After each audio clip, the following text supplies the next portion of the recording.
Hey smokers, Draga1 here. I know it's been a while since I put out a video. I've been kinda taking another extended break from YouTube. No big deal, nothing bad is going on or anything. Just taking some time to get the creative juices to recharge. This is probably going to be the last video for a while. I know some shit went weird in the last few months. To recap, I took a long break, came back with a weird-ass music video, changed my entire style of videos with the soundtrack investigation videos, and the Discord server went nuclear again. But it's all squared away now, and I'm feeling pretty good. This next video is going to be in the style of the most recent soundtrack investigation videos. But instead of investigating a game soundtrack, we're going to be investigating a community. That's right, the Frogger modding community known as Highway Frogs. I found out about Highway Frogs from a guy named Kneesnap, who emailed me a little while back and filled me in on all the cool stuff his community is doing. Now, we're not talking about the original Frogger arcade game, but instead the 1997 release that came out for PS1 and Windows 95. To differentiate, the community calls the game Frogger He's Back, because that's the only other wording on the cover art that's of any relevance, even though it's probably just a marketing slogan. But just calling it Frogger is appropriate, because every other Frogger game, other than the arcade version, has some form of subtitle after it. This makes the 1997 version the only non-arcade version to be called Frogger, or at least that I know of. Okay, so we know which game we're talking about, but what about it? Frogger was a game from my childhood that I played on PC. Yes, apparently every video in this series has to do with my childhood games. Fucking piss off, Coppa. Nobody who played this game as a kid is still a kid. It was very simple, fun to play, and had some unique and varied environments to explore that set it apart from the arcade version. But the difficulty spiked after the first few worlds, and the game just crapped all over me. I can play back the game over jingle in my head with literally zero effort. Luckily, the modders agree that this game is pretty damn hard. We're not looking at the game's soundtrack files today because it uses Redbook audio, making the process of getting the highest quality versions of the audio tracks as simple as popping it into a CD player. This allowed me to hear the entire soundtrack of the game without having to beat it. I remember the music almost a bit more than the actual game because I spent more time with it. Since after a while of playing this horribly difficult game, I'd give up and just listen to the music and dream about parts of the game I thought I'd never get to see. Well, at least for a while anyway. I'd come back to the game later and use cheat codes to see the more advanced levels, but I still couldn't beat them.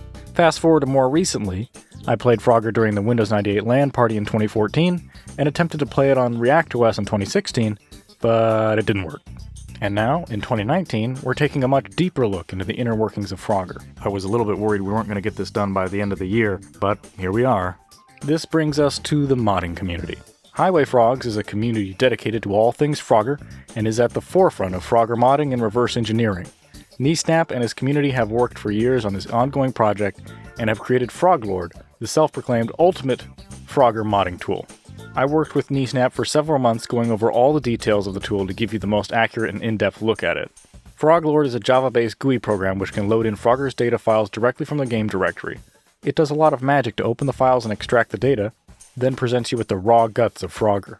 From the moment I launched Froglord, and it loaded in my retail Frogger data files, I was blown away by just how in-depth of a mod tool this is. Access to all in-game textures, playback of all in-game sound effects, and much more. This is the absolute godsend of an in-depth deep dive into game files that I always dream of. But that's not even the coolest part. Full level editing is possible. That's right, full no-clip flying, full map geometry editing, custom lights, insert, change, and delete entities, change textures, edit texture animations, collision map, path editing. This is beyond cool! And this isn't just for messing around as a proof of concept. All changes you make in the level editor, or anywhere in Froglord, can be written back to the game and played. I could see in the future someone dedicated and talented enough making their own custom campaign for Frogger using this. Knowing the diehard fans that would do this would probably result in a game 99 times harder than the original. I'm pretty much in a state of disbelief of how far this project has come, and the hardest part of this whole process has already been done. If I were to do a Frogger file investigation video, it would be me looking at this folder, immediately getting stuck after looking at the files in a hex editor or something, and giving up. But Kneesnap and the community managed, through years of trial and error, and a little help here and there, to get where we are today. If this sort of thing is possible, think of what kind of work could be done with some of the other games out there. All it takes is a little patience and dedication, and you can find some serious gems in your long-lost childhood game. Like, for example, all the cut and unused content found by the community every time a new feature ended up getting added to Froglord. Let's take a look at some of those features before we get into all the unused content. As said before, Froglord is a modding program which can edit any and all of Frogger's in-game assets. The first file that Froglord supported was Frogger's texture format. Froglord allows for importing and exporting of textures, and the ability to display texture animations just how they look in-game. Of course, the ability to import textures means you can change how the game looks, an essential feature for modding the game. Froglord also has a sound effect browser with a sample rate slider of all things. Is it 1997? You bet it is. It's 11,025 Hz again.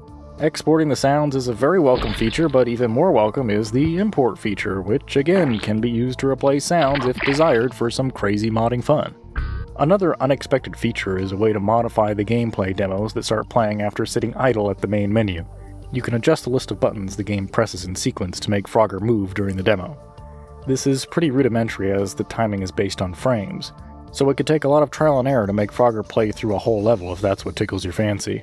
Originally, demos were recorded by a dev playing through a level with the recorder enabled. The tool would log all their key input and save it to a demo file that the game would read from and play back to make the game look like it's playing itself. Kneesnap plans to create a third-party demo recorder in the future, but for now it's just this editor. As said before, level editing is possible. You can fly around any game level. It looks exactly how it looks in-game, probably a little better considering the JavaFX 3D renderer being used, much different from the original game renderer. No need for DG Voodoo emulation here. This right here is what I like to call cheat codes. No, I don't mean cheat codes in the game or even hacks. This is cheat codes for reality right here. This should not exist. At least not in this timeline. It really has no right to. But here we are anyway, no clipping in Frogger. What the actual fuck? You can modify paths, create, remove, and modify entities, and the model viewer can show animations for different 3D entities. No clipping was cheat codes, but this is just godlike. Kneesnap calls this a modding tool, but dude, come on! This is a full-on modding suite approaching the usability of an SDK. Map editing is currently done using a Blender plugin developed by Kneesnap, and changes can be loaded back into Froglord. Blender support is still in its early stages, and still has bugs, but does work, and there are custom levels currently in the works. Before the Blender plugin, level geometry could only be modified vertex by vertex manually in Froglord. A painstaking process, not for the faint of heart. It could get frustrating because it's very easy to accidentally place your texture upside down or make it only visible from the opposite direction, not to mention it took forever to make basic changes. But even if a level is created from scratch, whether with the Blender plugin or otherwise, Frogger doesn't magically figure out what's ground, what's water, what's a wall, pitfall, or spikes. These portions of the map need to be assigned. That's where the Froglord collision editor comes into play. Collision detection in video games can be very complicated and, in some cases, very elegant. Automatically detecting structures, terrain, blocking or interacting with the player, NPCs, or objects. Frogger, on the other hand, has a very simple collision system that reduces the possibility of glitches with low system overhead. Since Frogger can only move in 4 directions, it makes collision detection a whole lot easier because it means you can assign every movement space Frogger can occupy onto a grid. Every 3D map in Frogger has a 2D collision map overlaid on top of it. This grid can vary in size based on the level, and from first glance, looks pretty straightforward and simple. Each grid space is internally called a stack. Each stack may contain any number of squares. A single square represents a single place where Frogger can jump. Each square contains a list of various properties that are taken into account when Frogger interacts with that particular square. This is where you can set up passable and impassable areas, areas with water, pitfalls, and death zones. When Frogger moves in any direction, the game will read the grid square for the destination tile that Frogger will move to. After playing the hop animation, he will move to the destination grid square assuming it's passable and doesn't have any specific flags that change the state of Frogger, such as killing, drowning, or causing him to slide away, among other things. Most collisions are not processed between objects as the collision map is used primarily, except in specific circumstances. Simple collisions between entities are not very difficult to handle, since it just needs to check if Frogger overlaps with a collision box. If the game detects that Frogger is colliding with a log or barrel, he'll get attached to it so he'll move along with it, even when that entity rotates or moves. Even while Frogger is riding on the entity, he's still on a collision grid. However, in this case, he's on a secondary grid for every single position he can jump to from the entity, not interacting with the entire map's collision map. This allows a log to have multiple places for Frogger to ride, and for him to easily jump between them. Might seem complex, but it all jives with the collision system in a very basic and efficient way. Because all collision outcomes are predetermined and can be accessed efficiently by the engine, it allows Frogger's movement system to be incredibly simple, compared to other free movement style games. The modders tell me that this system can also be abused to allow for teleporting if you change which face the grid square is linked to. It's a misuse of the engine that the devs never used to any effect, but I imagine it could be used to make some very clever levels. I know I'm fawning over the level editor, but the level selector deserves some praise as well. Look how well formatted this is. It pulls and displays the images from the level previews in the game files to best represent the maps just like it does in the game. You're doing some magic here, dog.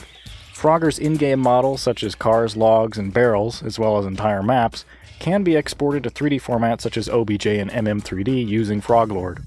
Additional file type support is being worked on, including 2 new file formats being developed specifically for Frogger modding. The first being FFS, or Frogger File Sync, aka for Frogger's sake, which contains the bare minimum data required to edit a map. This includes collision grid data, animation data, and the 8 types of polygons that Frogger maps use. These polygons are used for shading and coloring, which is a carryover from PlayStation rendering techniques, since that's where the game was initially developed. Retail Frogger maps can currently be exported into this format and loaded into Blender using the Froglord Blender plugin to be edited. This is currently the de facto way to make custom levels or modify existing ones. Changes made to a map imported into Blender can be exported and loaded back into Froglord, which can save a playable map back into the game files. The second file type is FMD, or Frogger Model Format, which is exclusively used for storing model data, such as the aforementioned birds and barrels, but currently does not have export support from Froglord, or import support into the Froglord Blender plugin. These new file formats were necessary as none of the publicly available model formats had all of the needed features for Frogger models. They also lacked a working Java library and weren't simple enough to be easily implemented into Froglord. Now, throughout the many years and modding journeys, Kneesnap and the crew came across some hidden gems within the game itself that never saw the light of day. Frogger has a lot of unused content that isn't accessible in the final game, yet still present in the game files. This content would have been impossible to find or see without Froglord. There used to be a snail race planned for the cave levels, but it was scrapped at some point in development and can't be seen anywhere in the game, but the models still remain. This car was meant to be sunk somewhere in the sewer levels, but was never used. This is a weird, unused palm tree. There's even a small boat Frogger presumably would have been able to ride on, but it didn't make the cut. But it's not just the models. There's unused textures as well. The snail texture, a green variant of the front of the Frogger truck, a sky image with an unknown purpose, and the placeholder level name image. If we look at the PlayStation version, there are 2 entirely unused maps. This is Island.map, and the textures are a rough approximation of what they could have looked like. Unfortunately, the texture remap information for this level was lost, so who knows. The collision map on this level is borked as well. Frogger will randomly fall through areas and die, and get bounced around. If we really wanted to, we could fix the collision map, and in theory actually finish the level using Froglord. QB.map is thought to have been inspired by Qbert due to its shape and, well, the file name. This map has no textures, so it looks somewhat odd compared to the main game, but this is intentional. Not like this was supposed to be anything more than a test level. But wait, how are we suddenly digging into the PlayStation version of the game? Well, the PlayStation game files can be extracted easily using JPSXDEC or even PowerISO, and the resulting files can be imported into Froglord. The extracted files are a bit different from the PC version, but it has the same 2 files that Froglord needs to open, the executable and the MWD file. But what good is a tool like Froglord if you never get down to the actual modding? It is a modding tool after all, not just a novelty Frogger museum app. So what kinds of mods have been created with Froglord? Unfortunately, there are only a few so far, since the Frogger modding scene is still in its infancy, but let's go over the ones that do exist right now. One of the mods currently available is the Winter mod by Doo-Wop Dinos, which makes the suburbia levels look like it's wintertime. Not mind-blowing, but it is when you consider that these are what you had to work with to make this happen for a 1997 game with no official mod support. Another is the Remix mod, which shuffles up some of the game textures and throws in some jokes for good measure. This one is still in development, and sets out to do a full remix of the entire game. Other mods unlock the aforementioned unused and developer levels by replacing an existing map with one of the hidden ones using Froglord. The most interesting one, however, is a mod made by Ben Brown, which adds a completely new custom level into the game. It's still being worked on, but it shows that custom levels are possible. The community just needs people interested in making them. But this is just the beginning. As time goes on and Froglord evolves, the community is destined to churn out some seriously awesome stuff. The Highway Frogs community hopes that anyone interested in making mods will join the community and start making some awesome Frogger content. If you're interested, check it out at highwayfrogs.net. Aside from the mods, the community has helped with a variety of other things that helped improve the project over time, such as testing, bug reporting, feature suggestions, ripping game models, digging up old commercials, finding demo versions of the game, uncovering lost promotional materials, and even making their own Frogger fan games outside of the original game. In the beginning, community founder Miss Telly used Cheat Engine to get specific game memory addresses, which led to the creation of a DLL injection program called Lilypad, a trainer for Frogger which was a jumping-off point for further reverse engineering of the game. She also helped document some of the basic internal game file formats in the early stages of reverse engineering.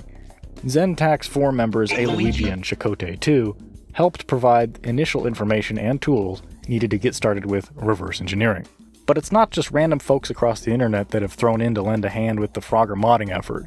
Some of the original developers of the game have, against all odds, found their way to Highway Frogs. A few have done Q&As on the forums, giving a behind-the-scenes take on the game that no one ever expected. Developer Andy Eater, of Frogger 2 fame, has shown off prototypes, cut level data, and even some screenshots of the source code file listings. He can't share everything for legal reasons, of course, but it's super cool to see a dev this involved with the community. Most surprising of all, Andy has even helped with development of Froglord itself. He helped code better rendering techniques for vertex lighting, better camera movement in the map editor, matrix math functions, and a bunch of other things that I literally know nothing about. Just this year, in a fortunate set of circumstances, the community had the opportunity to purchase a copy of a Frogger prototype, something that would not only aid in their reverse engineering efforts, but something that would give them a look at the development process behind Frogger that no one had ever seen previously. The person selling it, a user named Cow, apparently got a copy of the prototype from an undisclosed company that had ties to Hasbro Interactive. This company was throwing out old discs, and the seller allegedly managed to swipe a copy out of the trash. The prototype in question has a build date of September 4th, 1997. Several months before the PC release, but only 26 days prior to the release of the PlayStation version. The Highway Frogs community pooled their money to pay for the copy, just shy of $300 US. Despite the build date being so close to the full release of the game, the prototype has many differences from the final version of the game, including slightly different file formats, minor and major map changes. The entire MWD file, the main store for all game data, is uncompressed, using up 16 megabytes more space, almost double the retail size. There's also a beta multiplayer menu which hasn't been fully explored yet. There are incorrect sounds in certain places, and it even runs without an FPS cap in the menus, while the game itself runs at 60 FPS. The retail PC version of the game only runs at 25 FPS, so the prototype running at 60 is very smooth, and it's strange they didn't keep it that way. Kneesnap and the community have documented loads and loads of info about all 12 of the various file formats the game engine uses and how the engine works. There's oodles of stuff of this nature that will be in the video description if you want to check it out. A full in-depth dive into each of these is pretty far outside the scope of this video, and it really deserves its own. I'd never thought I'd say this, but Frogger is a tremendously deep and technical subject. When I first started working on this video, I really had no idea just how deep the rabbit hole, how far the Frogger log floated. It really showed me just how little I knew about game development and how much in-depth technical knowledge is needed to undertake a project like this. And I can say with confidence that it's not something I'll be taking up as a hobby anytime soon. But that's just me. If you want to learn more about Frogger modding, stay up to date with Froglord's development progress, play custom levels, or even make your own mods, head over to highwayfrogs.net and check out the forums. But if you want to get in on the meat of the discussion, check out their Discord server, which is where most of the modding talk takes place. I now have a tremendous appreciation for both the devs and the modders for all the work they've done on Frogger. If my kid self were here to see all this, he'd probably freak out tremendously and would likely forever be obsessed with Frogger. Who knows? Or maybe he'd just be wondering where all the hoverboards were. Thanks everybody for watching. This video was a long time in production. I wanted to check everything by Kneesnap to make sure everything in this video was as accurate as possible, as I'm known to be lacking in that department on a regular basis. He helped out a bunch with writing the script and providing footage, while double, triple, and quadruple checking all the facts in this video. Thanks a lot, dude. Couldn't have put this together without you. And thanks to everyone for sticking with the channel after what has now become a bit of an unplanned hiatus. I have several videos planned that I still want to do, but they're still quite a ways from being released. And they're even more unusual than the normal stuff that's been on the channel, so get ready for that. Thanks everybody for watching, and we'll see you next time.